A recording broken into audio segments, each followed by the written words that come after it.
The school nurse called me at work and said, "How fast can you get your son's insulin to school?" "What do you mean?" I dropped my coffee mug on my desk, the hot liquid splashing across quarterly reports I'd been reviewing. Mrs. Patterson's voice was steady, but I could hear the underlying urgency. "Tyler's insulin pen is missing from his emergency kit. We've looked everywhere. His blood sugar is at 387 and climbing." My hands were already grabbing my keys while my brain tried to process this. Tyler's backup insulin was always in the nurse's locked medication cabinet. We'd triple-checked it at the start of the school year. "I'm 15 minutes away," I said, already running toward the parking garage. "His emergency pen is in my car. Should I call an ambulance?" "Not yet," Mrs. Patterson said carefully. "He's conscious and talking, but we need that insulin within the next 30 minutes. I'm monitoring him every 5 minutes. The way she emphasized 30 minutes made my foot press harder on the gas as I pulled out of the garage. Tyler had been diagnosed with type 1 diabetes when he was 7. We'd spent 3 years perfecting our routine, backup plans for our backup plans. The school had 2 insulin pens. I kept one in my car. My ex-wife Rachel had one at her house. This wasn't supposed to happen. The traffic light ahead turned yellow,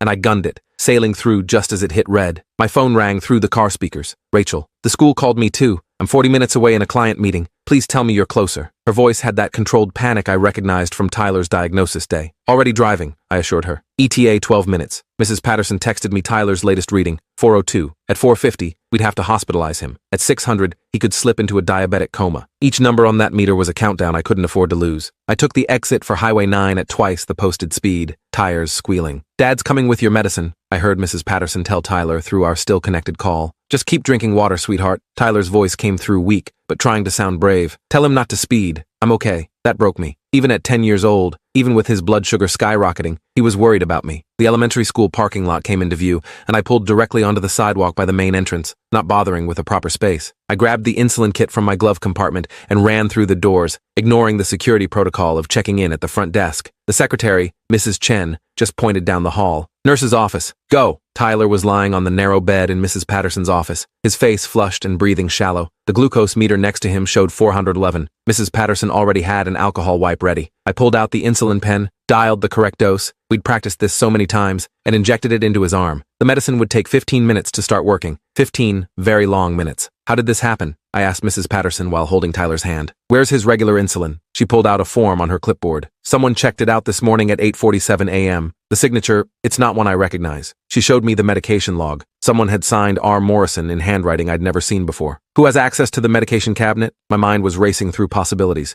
Mrs. Patterson's face was grim. "Only myself, the principal Mr. Hayes, and the backup nurse Mrs. Walters. But Mrs. Walters called in sick today." She paused. "And the cabinet wasn't forced. Someone used a key." Tyler's breathing was starting to normalize as the insulin worked through his system. His latest reading, 385 and dropping. I texted Rachel the update, and she responded that she was leaving her meeting and coming straight over. That's when Tyler said something that made my blood run cold. The substitute nurse gave me my morning dose. She said she was filling in for Mrs. Walters. "What substitute nurse?" Mrs. Patterson looked confused. "We didn't have a substitute scheduled. When someone calls out, I cover all day." She immediately picked up her desk phone and called the principal. I could only hear her side. "We need to lock down. Unauthorized person administered medication to a student." Within minutes, the school was in soft lockdown. Police arrived as Tyler's blood sugar hit 320, finally in a safer range, though still too high. Detective Mills interviewed Tyler gently while I held his hand. "Can you describe the woman who gave you your morning insulin?" Tyler thought carefully. "She had dark hair and a ponytail. She was wearing scrubs like Mrs. Patterson's but blue instead of pink. She knew my name and exactly where my insulin was kept." The security footage was pulled within an hour. The cameras showed a woman matching Tyler's description entering through a side door at 7:30 a.m. using a key card. She went straight to the nurse's office, spent 12 minutes inside, then left through the same door. Her face was partially obscured by large sunglasses and her surgical mask, which hadn't seemed unusual since we were still in cold season. The key card, Detective Mills noted, belonged to Mrs. Walters. She reported it missing from her car yesterday but hadn't gotten around to reporting it to the school yet. The woman had known exactly when Mrs. Walters would be absent, exactly which student was diabetic, and exactly how to access the medication. Rachel arrived as they were reviewing more footage. She hugged Tyler fiercely, then turned to me. This wasn't random. Someone knew his schedule, his condition, his exact medication needs. I'd been thinking the same thing. This felt personal. Mrs. Patterson pulled up Tyler's medical records on her computer. "Only authorized personnel can access these. The last person to view them was..." She stopped, her face going pale. "Dr.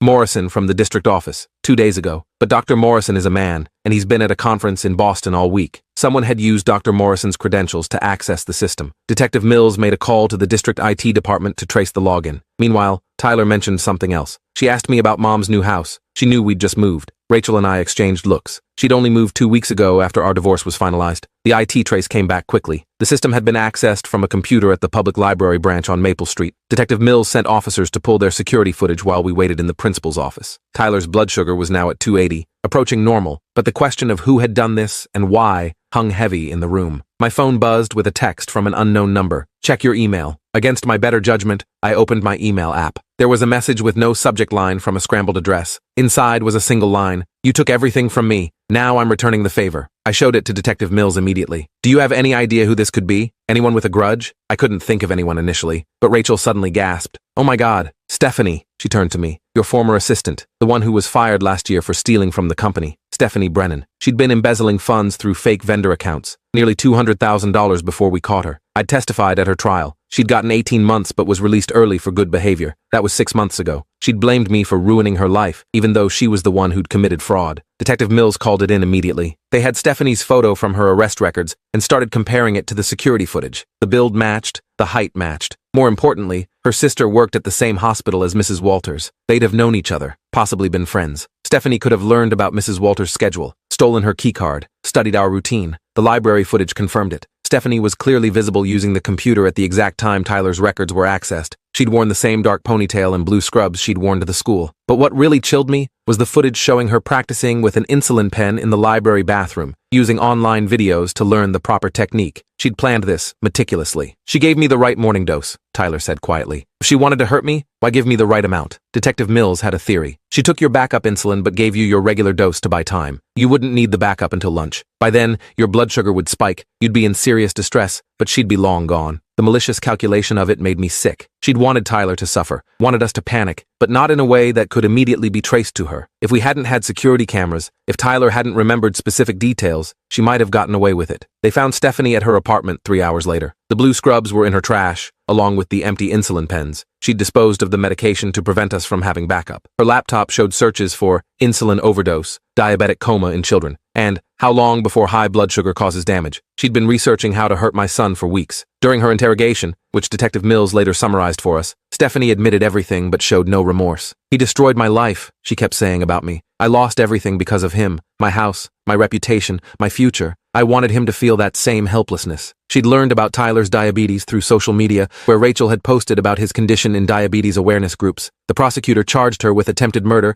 practicing medicine without a license, breaking and entering, identity theft, and endangering a minor. With her prior conviction, she was looking at 15 to 20 years. The judge denied bail, considering her a flight risk and danger to the community. Tyler's blood sugar stabilized completely by evening, but the psychological impact lingered. He became afraid to eat at school, worried someone might tamper with his food. He started checking his insulin pens obsessively, making sure they hadn't been switched. We had to add therapy to his medical routine, helping him process the trauma of being targeted. The school implemented new protocols immediately. All medication would now require two-person verification for access. Substitute medical staff would need photo ID verification from the principal. They installed a biometric lock on the medication cabinet that recorded fingerprints of anyone accessing it. It felt like closing the barn door after the horse had bolted, but at least future kids would be protected. Rachel and I, divorced or not, became a united front in protecting Tyler. We installed security systems at both houses, varied his routines, and took turns doing surprise check-ins at school. The constant vigilance was exhausting, but Stephanie had taught us that Tyler's medical condition could be weaponized by anyone with enough hatred and planning. 3 months later, during Stephanie's sentencing, she finally showed emotion, but it was anger, not remorse. You care more about that kid than the life you destroyed, she spat at me. I went to prison because of you. I lost everything because of you. The judge cut her off, sentencing her to 18 years with no possibility of early release. Tyler testified via closed-circuit TV from another room,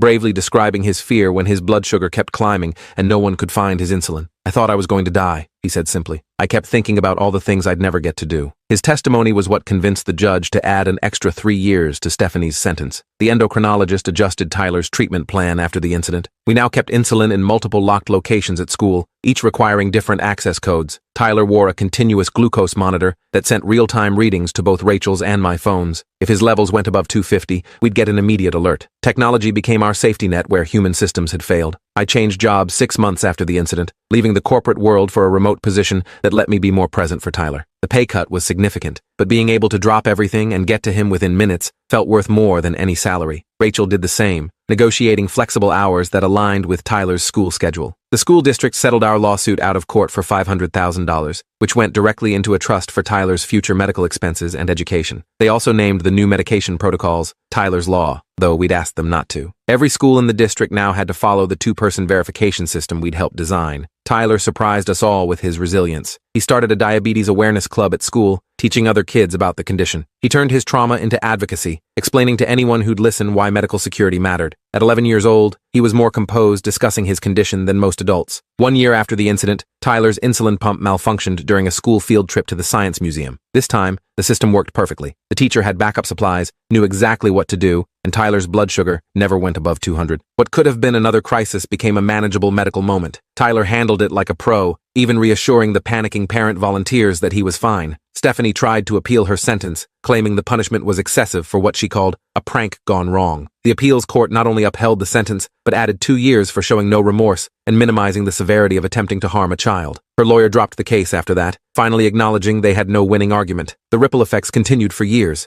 Mrs. Walters, the nurse who'd called in sick that day, still blamed herself, even though she'd done nothing wrong. She ended up leaving the school, unable to shake the guilt that her missing key card had been used to hurt Tyler. We stayed in touch, and I regularly reminded her that Stephanie would have found another way. Predators always do. Tyler's now 13, taller than me, and manages his diabetes with a confidence that amazes everyone. He still has nightmares sometimes about that day when his insulin went missing, but they're less frequent. His continuous glucose monitor and insulin pump are his constant companions, but he doesn't let them define him. He plays basketball, goes to sleepovers, lives the full life Stephanie tried to steal from him. The blue scrubs still trigger both of us. I see them in hospitals or medical offices, and immediately flash back to that security footage. Tyler admits they make him uncomfortable too, but he's working through it in therapy. "I won't let her steal colors from me," he said once, and I've never been prouder of his determination to not let trauma win. Rachel and I developed an unlikely friendship through this crisis. The divorce had been bitter, but protecting Tyler united us in ways marriage never had. We have dinner together as a family once a week, coordinating his care seamlessly. Tyler jokes that it took a psychopath to make his parents get along, which is dark humor for a 13-year-old, but probably accurate. The investigation revealed Stephanie had a list of 3 other targets, all people involved in her prosecution. Tyler had been first, because hurting a child would cause the most pain. The other potential victims were warned and given protection. One family moved out of state entirely. Stephanie had created detailed plans for each,